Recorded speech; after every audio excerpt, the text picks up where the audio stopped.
তানিয়া, তানিয়া, এই আজকে একটু বিরিয়ানি রান্না করো না। বিরিয়ানি রান্না করবো না? তুমি জানো বিরিয়ানি রান্না করতে কত টাইম লাগে? এখন ডাল আর ভাত রান্না করে ফেলছি, সাথে করলা ভাজি, দাও বসো খাবার দিচ্ছি, খাই ফেলবা। বিরিয়ানি রান্না করো বললে বিরিয়ানি রান্না করা যায় না? বিরিয়ানি রান্না করতে কত টাইম লাগে? যাও। আচ্ছা ঠিক আছে।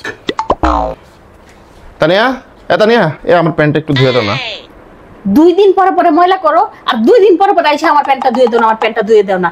এটা এখন 3 বার পরছো, ঠিক আছে? আরো 2 বার পরো, তারপরে এসে ধুয়ে দিব। যাও, আরো 2 বার পরার পরে নিয়ে আইসো ধোয়ার জন্য। আচ্ছা।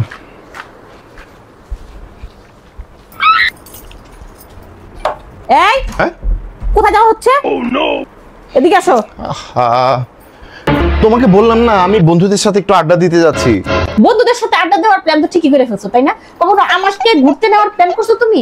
কখনো একটা দিন আমাকে ঘুরতে নিয়ে গেছো? বন্ধুদের সাথে আড্ডা দিতে যাচ্ছি, বন্ধুদের সাথে আড্ডা দিতে যাচ্ছি, ঠিক আছে? আগে আমাকে ঘুরতে নিয়ে যাবা, তারপরে বন্ধুদের সাথে আড্ডা দিতে যাবা। যাও রুমে যাও, আমাকে আজকে তোমাকে ঘুরতে নিয়ে যেতে হবে। কোনো বন্ধুদের সাথে আড্ডা নাই।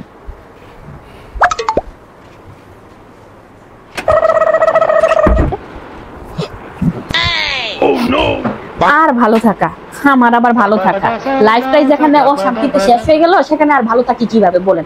জীবনটা একদম শেষ করে ফেললো। এই বাসায় কাজ করতে করতে সবকিছু পেরেশানি নিতে নিতে আমি শেষ হয়ে গেলাম। আমার মতো একটা সাদা সিধা মানুষ পাইছিল, সাদা সিধা একটা বউ পাইছিল, এজন্য যেমনে পারলো সেমনে খাটায় গেল, যেমনে পারলো যা ইচ্ছা তাই বলে গেল। আমার কাছ থেকে কোনো কিছু তো পায় না, এজন্য এত সমস্যা, ঠিক আছে? পাইতো একটা জাজের মেয়া, একটা জাজের মেয়েরা বউ করে লড়াইতো, তারপরে বুঝতো জীবনটা কত কঠিন। এখন তো একদম মানে সহজ সরল একটা মায়া পাইয়া বিন্দাস জীবন লাইফ পালন করতেছে, আর আমার মানে একদম কষ্টের সাগরে ভাসাই দিচ্ছে। কি আর বলবো, এইসব কথা বলতেও আমার এখন আর ভালো লাগে।